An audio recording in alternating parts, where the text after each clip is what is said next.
louvado seja o nome do Senhor. Agora eu quero convidar você para nós estarmos meditando um pouquinho aqui na palavra do nosso papai. Abra aí Lucas capítulo 15, eu quero conversar com você só um pouquinho. Lucas capítulo 15, a partir do verso de número 12. Deixa eu ver para ver aqui bem rapidinho, tá?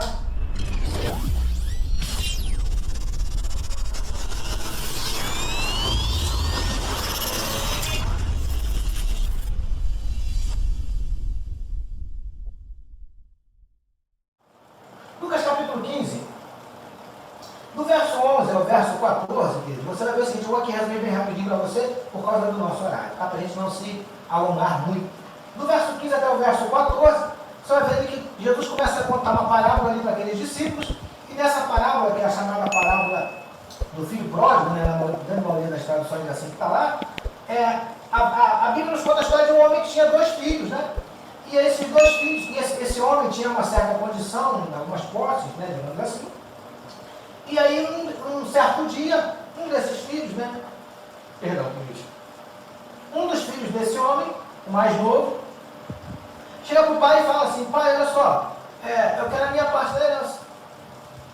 O pai, obviamente, deve ter estranhado aquele pedido, né, até porque herança, como você sabe, a gente toma posse normalmente depois que a pessoa morre, mas não, o filho queria tomar posse do pai vivo, né? É como se ele estivesse, de uma certa forma, dizendo para o pai que para ele o pai estava morto, mais ou menos isso, né? Então, com certeza, queridos, aquilo entristeceu por demais o coração daquele homem. Mas aquele jovem queria, e nós já falamos aqui sobre isso, sobre o perigo daquilo que você quer. Pastor, então eu não posso querer, não posso ter vontade? Não é isso que eu estou dizendo.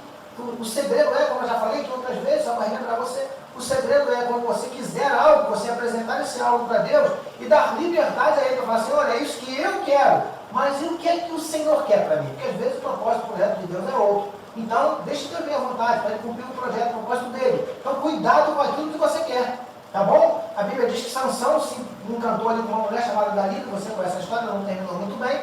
E quando Sansão conheceu Dalila, ele falou para os pais: pai, eu vi uma mulher assim, assim, tal. Só que a Dalila era de outro povo, era dos filisteus. E aí o pai ainda falou, os pais tentaram, né, convencê-lo: filho, mas você não tem aqui no meio do nosso povo e tal, para, né, tentar diminuir aí os problemas. Quando você casa com alguém do povo, já é complicado, imagina de outro, né? Então, mas Sansão disse: não, eu quero ela. Ou seja, era aquilo que Sansão queria. E a história, você conhece, né, o final não foi muito legal.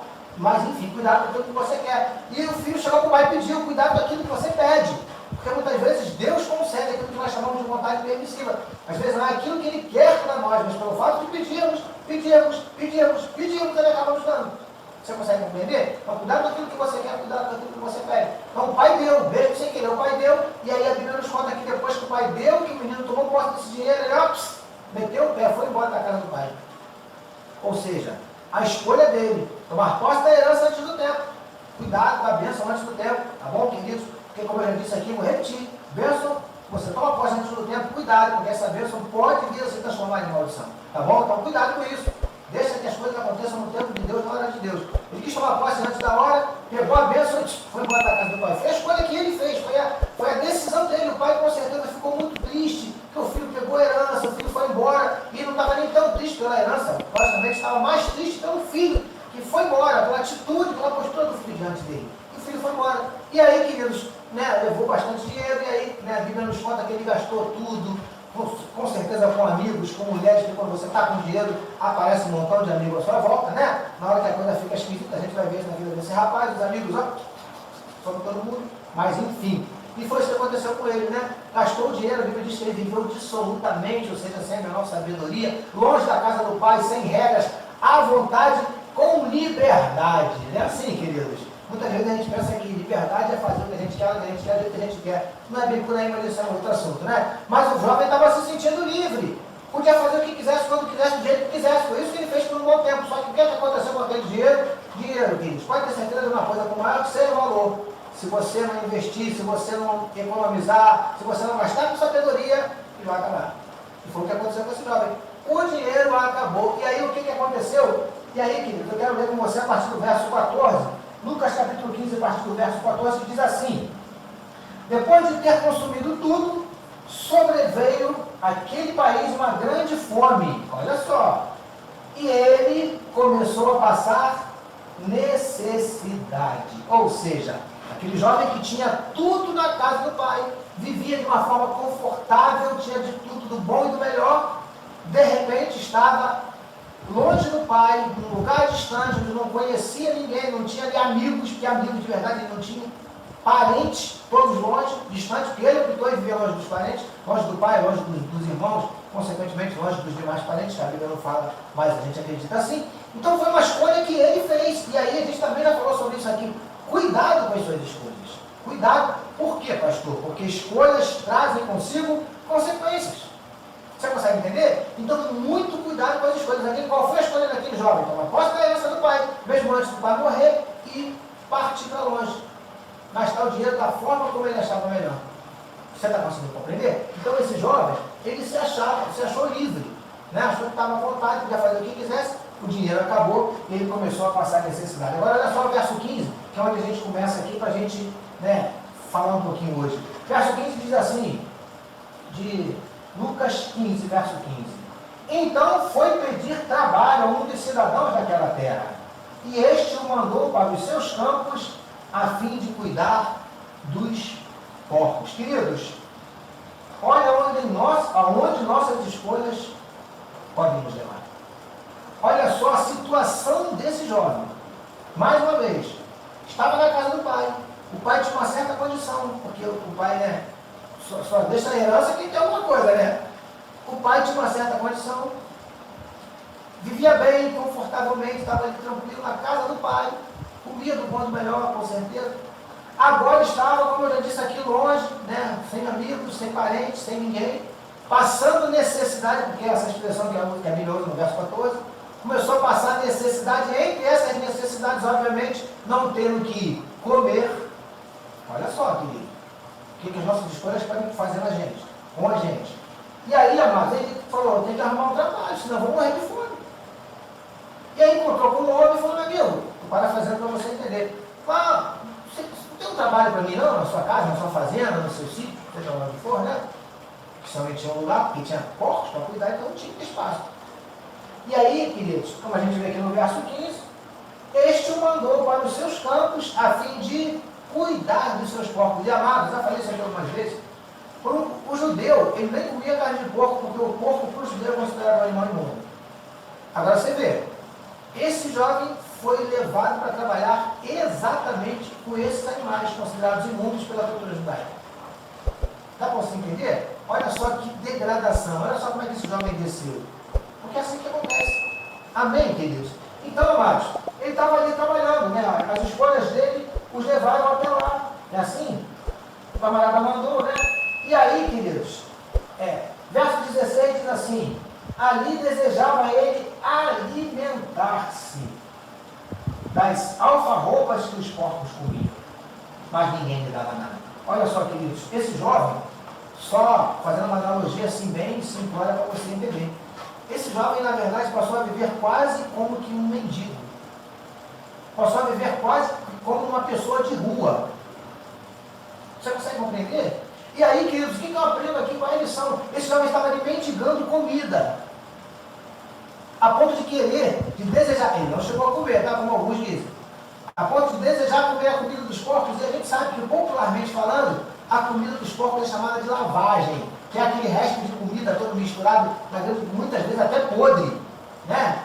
E o porco gosta desse negócio aí. Então ele desejou comer a comida que os porcos comiam, para você ver a que ponto chegou esse rapaz.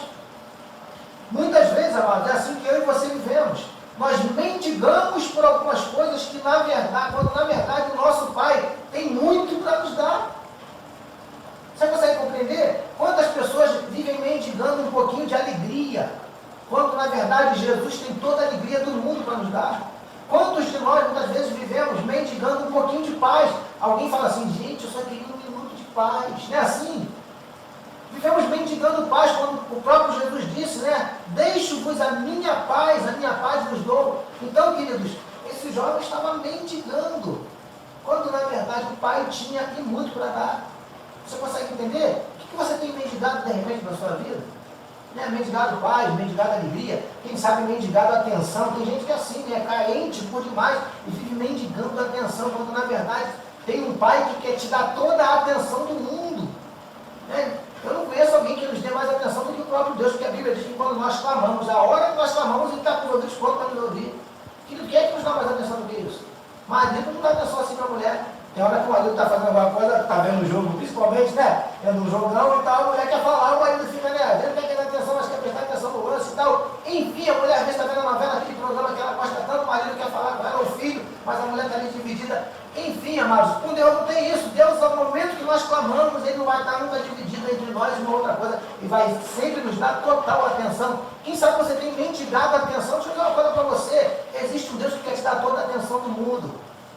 Amém, queridos? Eu estou aprendendo aqui, esse homem estava ali, né, mendigando um pouquinho de comida, desejando comer até comida de porcos. Olha só que coisa triste, deplorável. Mas aí a Bíblia nos diz o que ainda no verso 16. Desejava alimentar-se das alfarrobas que os porcos comiam, mas ninguém lhe dava nada. Sabe o que eu aprendo aqui, queridos? Às vezes nós passamos por situações, vê se isso não aconteceu com você. Às vezes nós passamos por situações que existem pessoas próximas a nós, que têm condições de nos ajudar naquela situação que nós estamos enfrentando, mas não o fazem.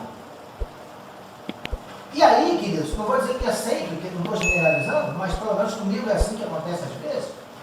E aí eu já aprendi que quando isso acontece, queridos, não é que as pessoas não te amem, não é que as pessoas não se preocupem com você, não é que as pessoas não estejam nem um pouco aí, né, enfim, para você. Não é isso não. É Deus que de vez em quando permite que essas coisas aconteçam. É Deus que de vez em quando não permite que ninguém nos ajude em determinadas situações. Por mais que as pessoas queiram nos ajudar, por mais que as pessoas se preocupem conosco, por mais que as pessoas nos amem, tem determinadas situações que Deus não permite que ninguém ajude, porque aí muitas vezes, na grande maioria das vezes, pelo menos comigo é assim que acontece, na grande maioria das vezes, quando acontece isso, eu entendo que é Deus comigo, é eu e ele. É como se ele dissesse assim, ó, não quero que ninguém se meta, isso é com a gente. Está dando para você entender? É assim que funciona comigo, acontece assim. E eu me lembro muito de Moisés, que quando Moisés nasceu, pequenininho, né? Havia um decreto de que as crianças com 2 anos para baixo deveriam ser mortas, principalmente os meninos. E aí quando Moisés nasce, a mãe ficou desesperada, sem saber o que fazer, conseguiu escondê-lo, acho que por 8 meses, se eu não estou enganado, né? Não sei, acho que não foi presidente, todo mundo lembra agora não, qual tempo, né? Alguns meses, tá? Para não cometer uma heresia aqui. Guardou o menino ali por alguns meses e tal, acho que 3 meses, só que o menino chorava, a criança chora, não tem como você dizer para o bebê, não tem como. E vai abrir a boca mesmo, se estiver com fome, se estiver, né, com xixi, com alguma coisa assim, vai chorar mesmo. Então, queridos, ela, sem saber o que fazer, vendo a hora dos soldados entrarem, pegar e matar aquela criança, jogar no rio, o que ela fez? Ela fez um cestinho, né? Ali passou uma espécie de piche, né, para impermeabilizar aquele cestinho, botou a criança recém-nascida ali de meses e botou aquele cestinho no rio Nilo, queridos. Né? Aí, segundo alguns estudiosos, ela prendeu ali perto do mato ali e tal, mas a correnteza do rio acabou levando aquela criança, né? E a Bíblia nos diz que a irmã, ela foi acompanhando aquele cestinho. Queridos, com certeza absoluta, aquela menina estava doida para mergulhar naquele rio e pegar o irmãozinho dela de volta. Mas Deus não permitiu que ela intervisse ali naquela situação. Por quê? Porque era um projeto de Deus. A criança tinha que ir caminhando mesmo, porque você sabe o que aconteceu à frente. A filha de Faraó foi tomar banho, acabou encontrando a criança, Moisés foi levado para o palácio, a mãe criou ele por um tempo, depois ela devolveu para a filha do Faraó, Moisés foi criado no palácio, e você conhece essa história, acredito que conheça, né? Ou seja, só para exemplificar que há situações na nossa vida que Deus não vai permitir que as pessoas façam nada por nós. E aí, não fica de cara feia, chateado com as pessoas, não. Entenda que isso é Deus tratando com você. Está dando para você entender? Isso é o que acontece comigo. E aqui eu vejo que esse jovem ali, ninguém, queridos, se ele gastou todo o dinheiro que ele levou, com certeza, como eu disse, ele gastou com amigos, né? Que todo mundo bebendo, as cristãs dele, gastou com mulheres. Aonde foi parar essa galera?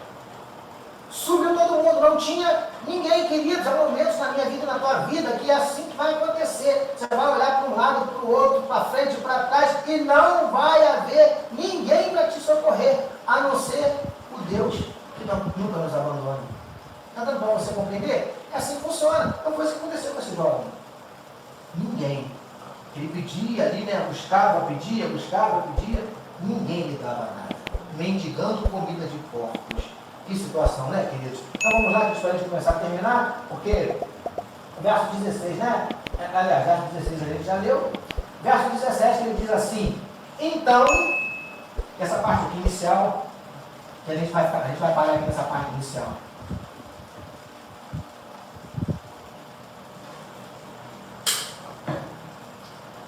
a gente sabe dizer assim, então, caindo em si, aleluia, eu gosto disso, queridos.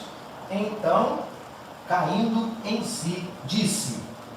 O que ele disse você vai saber semana que vem. Mas, por enquanto, quero que você guarde o início desse versículo. Ele, então, caindo em si. Às vezes, amados, é tudo que eu e você precisamos.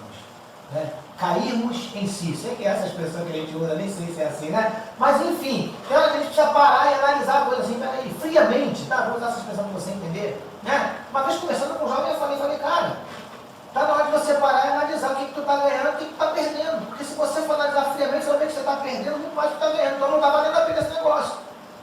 Então, queridos, eu acho que foi, de repente, foi essa análise fria, né, que esse jovem fez. Peraí, eu estava na casa do meu pai, vivia bem, me vestia bem, comia bem, tinha uma vida confortável, tinha meus amigos por perto, tinha meu pai por perto, meus parentes, a Bíblia não fala da mãe, né, mas tinha um irmão.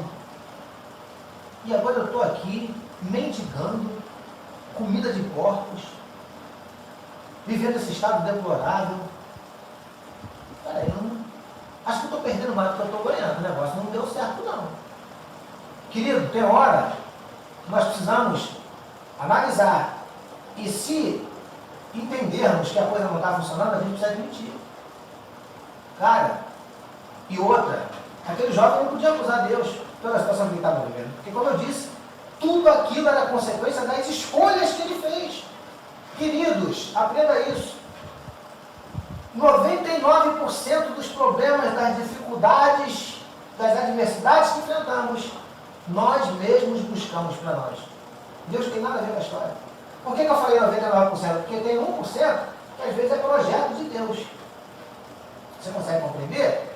A Bíblia fala de uma mulher chamada Agar, ou Hagar, dependendo da tradução, né? Que foi concubina de Abraão. E a Bíblia nos diz que Abraão não tinha filhos, aí era comum na cultura da época pegar a empregada, né, o marido tinha relações com a empregada para que a empregada engravidasse, e o filho era considerado filho da patroa, né, a verdadeira mulher, que no caso era Sara, o Sarai. E aí aquela mulher, né, a Agar, que era empregada, a Sara falou, meu filho, meu marido, olha só, eu não engravido, né, Sara já estava com uma certa idade, a Bíblia diz que ela estava na menopausa, então ela falou, pega aí a empregada, então estou parafraseando para você entender. Meu filho, deita para a empregada e a empregada vai ter um filho e a gente vai suscitar descendência através dele. Então, foi assim que aconteceu. Só que quando a empregada engravidou, querido, já começou a dar problema. Por quê? Porque Deus tinha dado a promessa para Abraão, que Sara teria um filho dele. Só que ele não quis esperar. Sara que não quis esperar também, né? E ele também, como homem, disse, não, meu mulher, não quero. Deus falou que vai me dar um filho com você. Não quero outra. Abraão devia ter se posicionado, né? Os homens hoje em dia precisam aprender a fazer isso nas suas casas, se posicionar. Enfim, queridos, isso é uma outra história. Então Abraão foi ali, teve relações com a Agar engravidou, só que quando ela engravidou, ela começou a dar problema. Ela começou de uma certa forma a zombar, a menosprezar a patroa, como se dissesse, olha só, porque agora ela não era mais apenas uma simples concubina, agora ela era a mulher que estava grávida do patrão. Ela ia ter um filho do patrão. Ainda que a cultura não entendesse que o filho seria da patroa, não importa. Ela ia gerar a criança. A mãe biológica seria ela. E aí, queridos, começou a dar problema, Sara foi reclamou e tal. Aí Abraão mandou Agar para o deserto, para ela, embora ela foi peregrinar no deserto. Esse deserto aí, queridos, não foi que Agar estava enfrentando, não foi Deus. Foi ela que buscou com as próprias mãos, porque começou a zombar da patroa, começou a menosprezar a patroa. Você consegue entender? E a Sara também teve seus erros aí nessa situação, mas isso é uma outra história para um outro dia. Só para você entender que há determinados desertos na nossa vida que somos nós que buscamos. Como eu disse, na grande maioria das vezes, somos nós que buscamos problemas que nós buscamos para nós. Uma vez um rapaz falou assim para mim, um jovem, eu detesto o professor de matemática. Eu falei, que isso, por que tu não gosta dele? Ah, pastor, não gosta não, que ele me reprovou. Eu falei, você tirou quanto na prova? 2,5. Eu falei, então não foi o professor que te reprovou, foi você mesmo que te reprovou, mas não, você tirou na prova, não foi o professor. Você consegue entender? Nós queremos culpar Deus, né? Pelos nossos fracassos, pelas nossas falhas, pelos nossos erros, pelos nossos desertos, que na grande maioria das vezes tem nada a ver com Deus.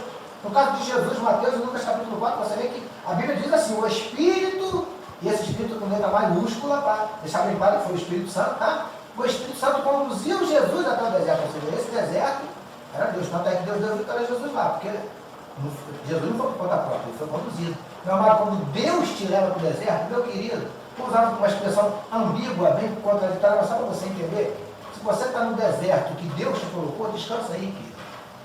Fica tranquilo. Pastor, como é que eu vou ficar tranquilo no deserto? Meu amigo, aí é só pela fé mesmo. Né? Fica tranquilo, porque se Deus te levou para ele tem projeto, ele tem propósito, ele vai te garantir nesse deserto, vai te dar vitória. E outro, o deserto não é lugar de habitação, o deserto é lugar de passagem. Vai acabar. E aí você vai cantar o hino da vitória do outro lado, como diz uma famosa cantora. Você está conseguindo compreender? É assim que funciona. Mas você tem que cair em si. Ah, caraca, rapaz, estou passando por isso que eu demore mesmo. O que eu fiz na minha vida? Olha só o estrago, olha só o que eu ganhei. Tem hora que a gente tem que analisar, gente. O que eu estou ganhando? Se descobriu, chegou à conclusão que não está ganhando nada, muda esse negócio. Que você possa estar caindo em si. Nessa hora. Ah, realmente, pastor, caraca, meu casamento está passando por isso, por causa disso. Por minha culpa, porque a gente tem a tendência de culpar sempre o outro, né? Eu falei aqui que nós muitas vezes culpamos a Deus, mas geralmente no casamento, né? Por isso que eu não faço gabinete com casais separados, tem que estar os dois juntos. Teve um abençoado que até ficou um tempo sem falar comigo por causa disso. Pastor, eu quero fazer um gabinete com o seu marido, sobre o seu casamento, então chama a sua esposa, não, pastor, eu sozinho. Eu falei, sozinho não. Chama ela. A não ser que seja algum assunto extremamente, digamos assim, de cunho extremamente masculino, né? Aí é outra história. Mas não era o caso, era um problema que envolvia os dois. Então eu falei, chama ela. Não, pastor, com ela não quero. Eu falei, então não tem conversa. Pô, meu, um dia que comigo, mas depois não tem problema comigo, outra vez sobre tudo, né? Então é assim que funciona, queridos. Você consegue entender? Temos que assumir. Olha, caraca, fui eu que errei. Fui eu que não tinha que ter pego o dinheiro do meu pai, a herança do meu pai antes da hora. Fui eu que não tinha que ter saído da casa do meu pai. Fui eu que não tinha que ter gasto esse bando aí de sanguessuga que diziam que eram os meus amigos. Essas mulheres aí que, enfim, cai em si. Chegar à conclusão que errou, que falhou e que precisa mudar a trajetória. Esse jovem mudou? Vamos saber disso na semana que vem. Tá bom, meus amados? Preciso terminar por causa do nosso horário. Quero convidar você para nós estarmos agora orando pelas nossas famílias. Quero orar por você, obviamente, pela sua vida, pela sua casa, mas principalmente orar pela sua família, para que Deus abençoe a sua vida, a sua casa, a sua família. Vamos orar, queridos, para nós encerrarmos por causa do nosso horário. Senhor, em nome de Jesus, obrigado por mais uma tarde, obrigado por mais uma live, por mais uma oportunidade de estarmos juntos buscando o Senhor em oração.